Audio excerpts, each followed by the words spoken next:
Oke, baik. Assalamualaikum warahmatullahi wabarakatuh. Lanjut lagi. Nah, jadi di sini saya mau lanjut di nomor 14 sampai 30 ya jika sempat ya dalam 15 menit. Oke. Dalam melakukan penilaian suatu perusahaan dikenal istilah terminal value. Jadi apa yang dimaksud dengan terminal value? Nah, terminal value itu kalau kita melakukan forecasting kan nah, dalam melakukan forecasting kan kita kan membuatkan tahun aktualnya dulu ada berapa. Nah, ini yang menjadi acuan dasar untuk melakukan forecasting ya, atau yang udah ada gitu datanya di internet. Lalu ada tahun forecast, ini yang tahun yang akan diramalkan. Ini bebas sesuai kebutuhan. Kalau di sini contohnya 5. Nah, lalu ditambahkan 1 tahun lagi di depannya itu dibilang tahun terminal value. Nah, jadi terminal value itu merupakan cermin, apa tuh? Gambaran kira-kira perusahaan ini kalau going concern itu atau ya maksudnya setelah forecasting nggak bangkrut gitu. Jadi terminal value itu semacam asumsi untuk menggambarkan perusahaan itu tidak bangkrut setelah di forecast. Jadi perusahaan itu akan terus lanjut. Nah, makanya terminal value itu dijelaskan sebagai nilai sekarang dari cash flow masa depan setelah tahun terminal. Nah, jadi setelah tahun 2026 itu kira-kira bagaimana ya kondisi perusahaan, bagaimana kondisi keuangan perusahaan itu sendiri. Nah, kira-kira gitu. Balik lagi ke nomor 15. Dalam melakukan forecasting laporan keuangan, salah satu asumsi yang dibangun adalah rasio perputaran aset. Rasio perputaran aset itu kan aset turnover ya, atau ATO. Di mana ATO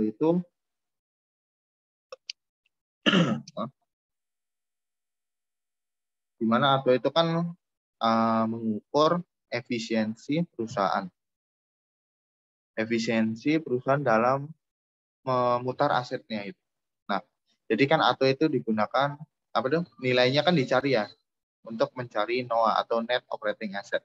Nah, tapi di sini tanya yang perlu diperhatikan dalam membangun asumsi tersebut adalah jadi yang hal yang perlu diperhatikan dalam membangun asumsi menggunakan net operating asset itu adalah ATO-nya kan. ATO-nya itu mengukur efisiensi untuk memutar aset. Di mana dalam memutar aset itu diperlukan teknologi. Nah, jadi semakin bagus nih teknologinya, maka perputarannya itu juga akan semakin tinggi. Makanya di sini faktor teknologi akan berpengaruh dalam perputaran aset. Jadi jawabannya B.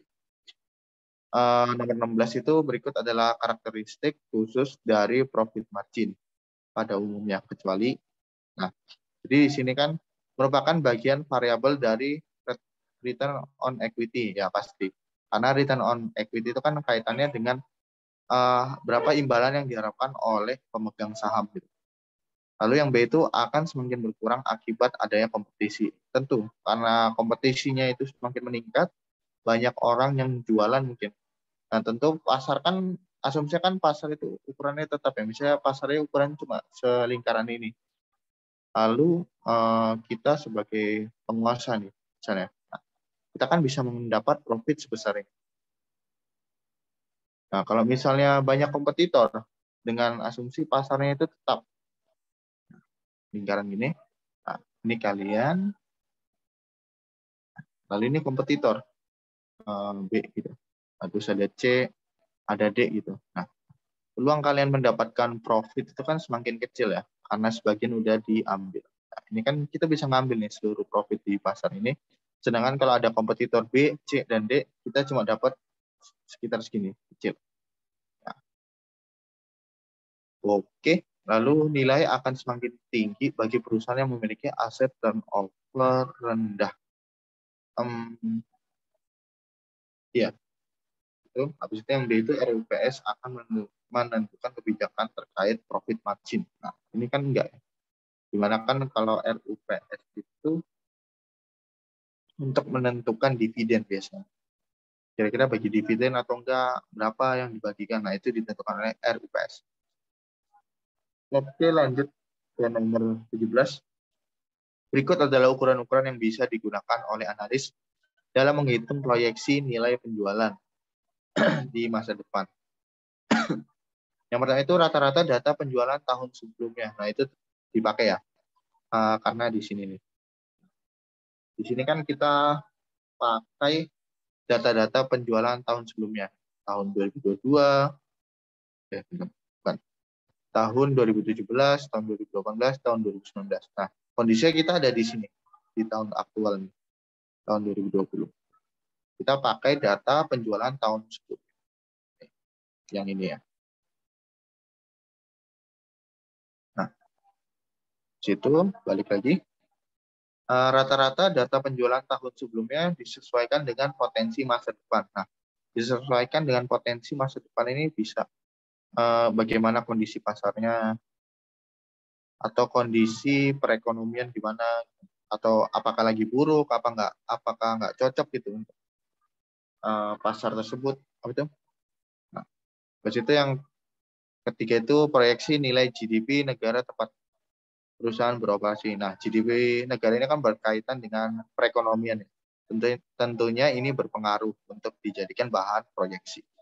Lalu yang keempat itu proyeksi rata-rata penjualan industri perusahaan yang bersangkutan. Nah, ini karena kan kita ingin menggunakan nilai-nilai pasti ya. Nilai-nilai pasti yang ada di perusahaan tersebut. Biasanya berupa angka. Nah, habis itu nomor 18, berdasarkan laporan keuangan historis PT Indo Royo Royo mencatat penjualan tahun 2020 sebesar 50 miliar. Nah, berarti kita tulis dulu ada sales 50 miliar. Oke. Lalu diketahui juga sales growth-nya sebesar 5%, 5,2, 5,3, lalu 5% lagi, dan turun di 4,9%. Dan diketahui juga profit margin sebesar 10%. Terhadap sales selama time horizon forecasting tersebut atau selama tahun ini, maka hitung sensitivitas penurunan profit margin sebesar 100 basis point. Nah, jadi kira-kira berapa gitu selisihnya jika terjadi penurunan profit margin sebesar 1% atau 100 basis point. Kita buka whiteboard. Ini di-clear dulu.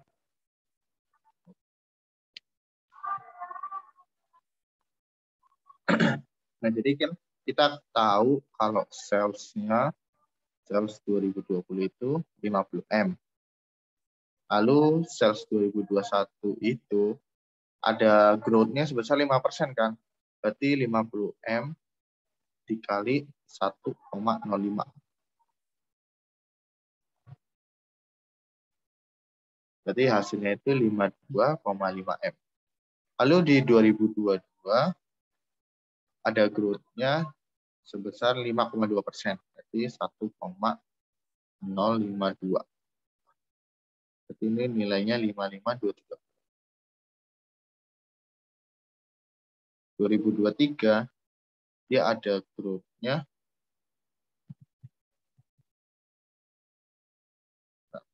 5,23M dikali ada growth-nya 5,3%. Berarti dikali 1,053. Nah, hasilnya 58,157. Terus itu kan ada net profit ya. Bentar, ada profit margin dulu sebesar 10% dari soal. Lalu untuk menghitung NPM pada 2023, yaitu kan dengan mengalihkan sales tahun 2023 dikalikan dengan profit margin. Nah, sales tahun 2023 itu kan yang ini ya, yang 58 ya.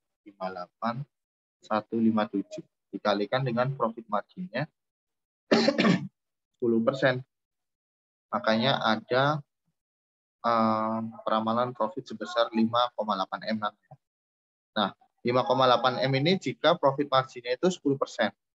Bagaimana kalau kondisinya profit margin ini turun 100 basis point atau sebesar 9%? Nah, itu berapa? Nah, makanya digunakan analisis sensitivitas. Nah, di mana kita hitung lagi kalau misalnya turun 9% ya profit margin, berarti 58,157M ini kita kalikan dengan kondisi profit margin turun 100 basis point atau 9%.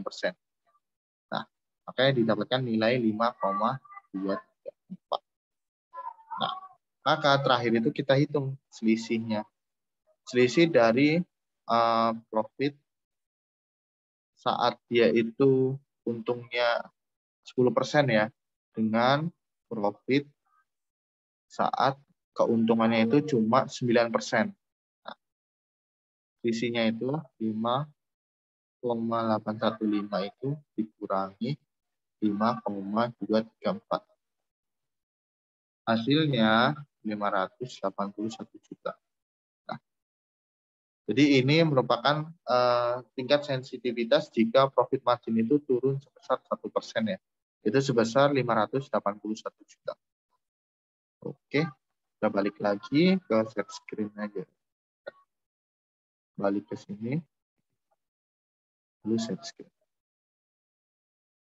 Nah, jadi saat profit marginnya turun dari 10% ke 9%, maka hasilnya 581 juta. Nah, yang paling mendekatnya ini, 582 juta. Oke, nomor 19 itu abnormal earning akan timbul jika perusahaan dapat, nah, jawabannya itu yang A, menghasilkan earning yang lebih tinggi daripada imbalan yang diharapkan oleh para pemegang saham. Nah, di sini digambarkan dengan atas modal yang digunakan perusahaan, di mana modal itu didapatkan dari penjualan saham. Ya.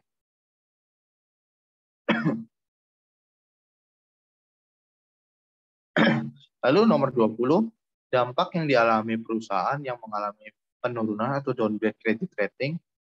Yang pertama itu kenaikan cost of fund. Tentu, karena ibaratnya kepercayaan perusahaan itu udah turun. Gitu. Kepercayaan perusahaan turun, maka akan timbul biaya yang lebih tinggi. Maka di sini gambarkan kenaikan cost of fund. Di sini benar.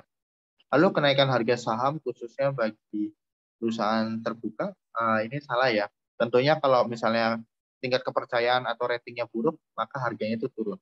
Nah, maka ini yang sesuai, yang B. Lalu yang C itu memperoleh kesulitan memperoleh pembiayaan, baik itu investasi atau modal kerja. Nah, karena terkenal ratingnya buruk, maka perusahaan itu jadi sulit ya mau pinjam mana gitu uangnya. Nah, lalu yang D itu pelaksanaan keputusan investasi perusahaan menjadi terkendala. Nah, tentu yang karena kredit ratingnya turun, berarti kan itu menggambarkan kondisi perusahaan itu sedang jeleknya. Di situ nomor 21, rasio kemampuan keuangan daerah untuk mengembalikan pinjaman adalah jawaban itu yang di SCR ya, karena di sini.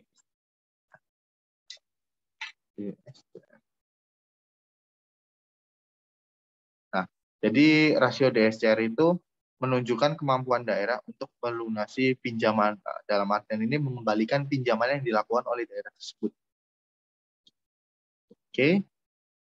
Lalu nomor 22, dana yang bersumber dari APBN yang dialokasikan untuk mendanai kebutuhan daerah otonom dalam rangka pelaksanaan desentralisasi ditujukan untuk pemerataan kemampuan keuangan daerah.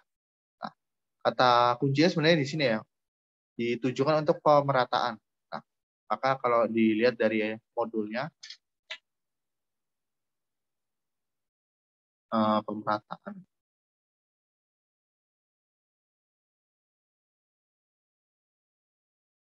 Nah, jadi di sini yang berkaitan dengan pemerataan itu dana alokasi umum, di mana dana pengertian itu dana alokasi umum merupakan dana yang bersumber dari APBN. Nah, bersumber dari APBN itu karena dia merupakan salah satu komponen dari TKDD ya di postur APBN yang dialokasikan untuk mendanai kebutuhan daerah otonom dalam rangka pelaksanaan desentralisasi. Nah, ini udah sama ya pengertiannya, yang ditunjukkan untuk pemerataan. Lalu, nomor 23, untuk mengetahui penerapan pelaksanaan anggaran, pendapatan, dan belanja daerah, serta kepatuhannya dalam peraturan perundang-undangan, merupakan kebutuhan analisis laporan keuangan pemerintah daerah, utamanya oleh pihak. Kalau di PSB itu, di Sobas itu jawabannya masyarakat. Mungkin maksud itu ini disajikan ya, disajikan untuk siapa gitu. Nah, disajikan untuk masyarakat, di mana masyarakat bisa lihat tuh kondisi keuangan daerahnya kira-kira sedang buruk kah atau sedang baik. Nah, tapi di sini saya rada ragu sebenarnya ya, dari sisi kepatuhan. Dimana kalau kepatuhan itu biasanya kan kaitannya sama auditor.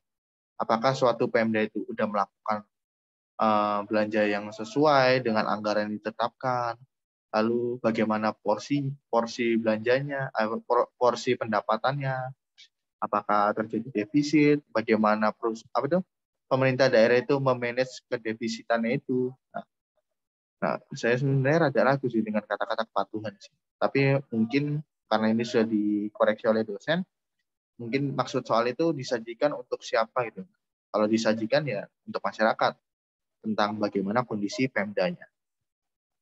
Lalu nomor 24 itu ketika menggunakan rasio derajat otonomi fiskal, nah itu mengukur ketergantungan ya antara pemerintah pusat, pemerintah daerah dengan pemerintah pusat.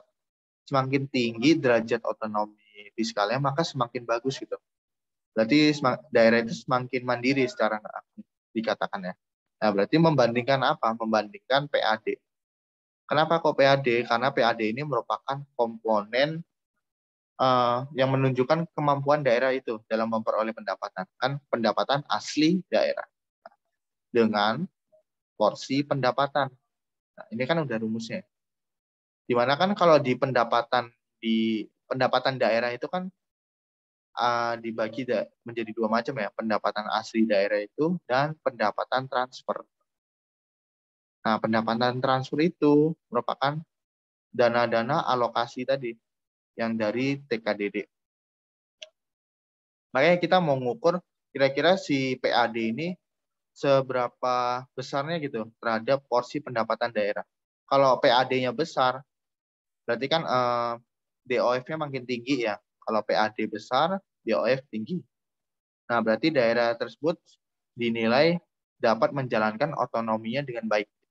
Nah, makanya di sini seorang analis akan membandingkan PAD tentu ya, PAD dengan apa? Dengan pendapatan daerah, di mana pendapatan daerah itu ada pendapatan aslinya dan pendapatan transfer untuk menentukan tingkat independensi atau tingkat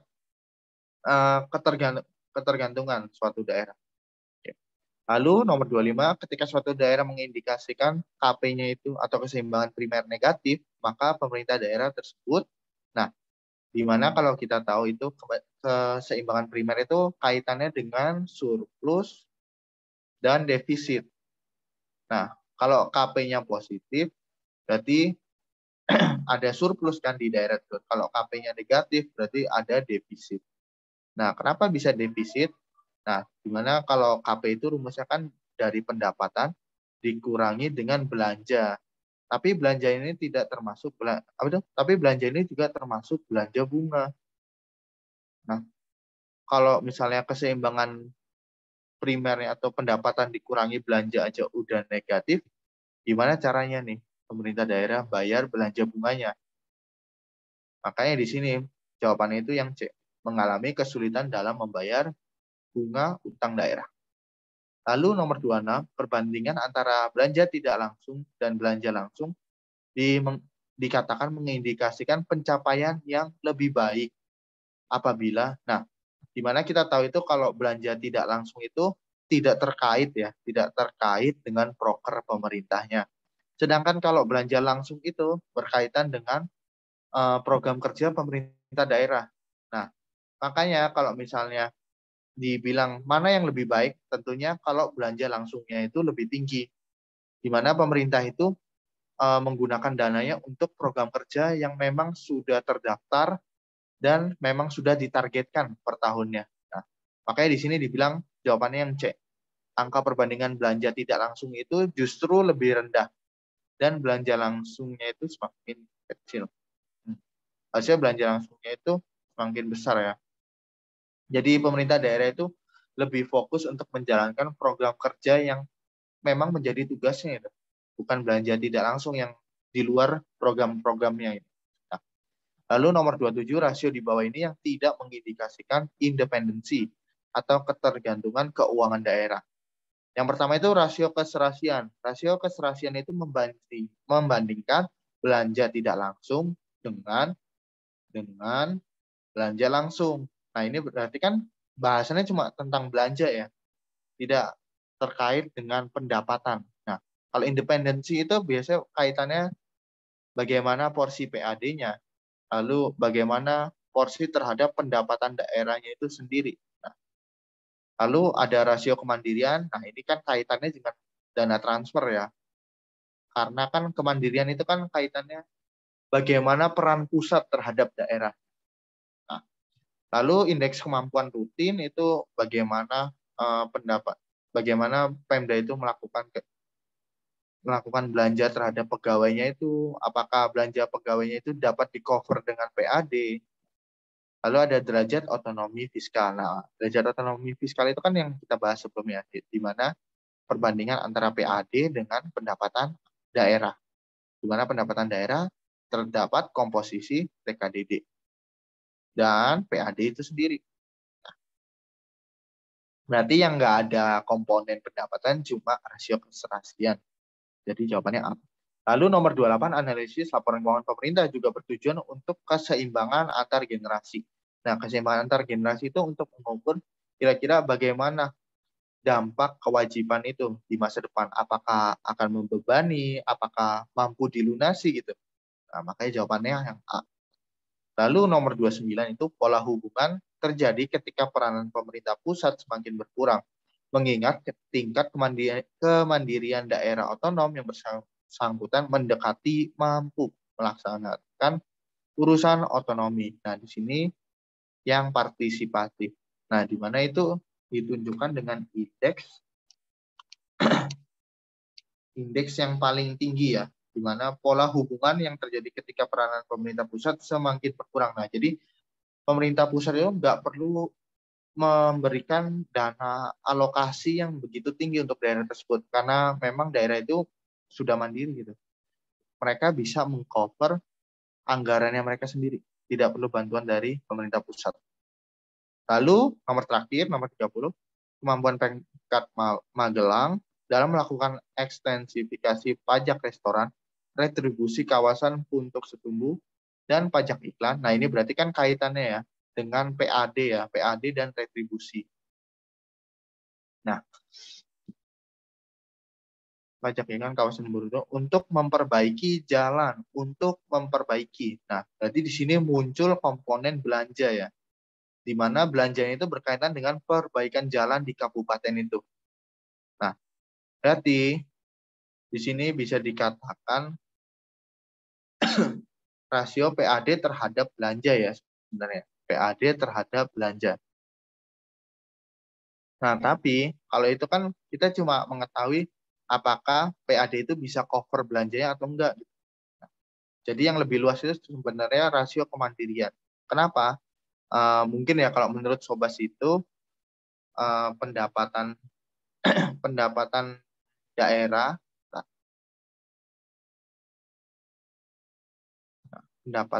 itu kan bakal digunakan untuk belanja daerah ya.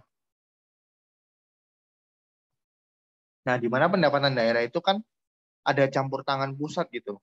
Campur tangan pusat itu berupa dana transfer ya. Dana transfer ini nggak bosan-bosan jelasin dana transfer.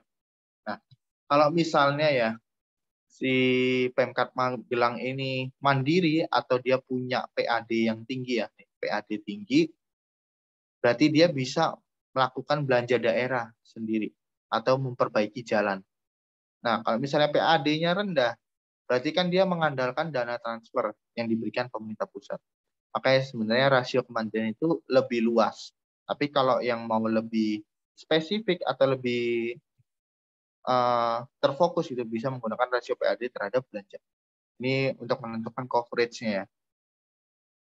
Oh, ini untuk melihat seberapa besar perannya, peran pemerintah Pemkab terhadap belanja itu. Oke, kira-kira itu aja untuk PG Sobas. Semoga membantu. Mohon maaf jika ada salah kata. Saya ucapkan terima kasih sudah menyimak Sobas ini Pak sampai akhir.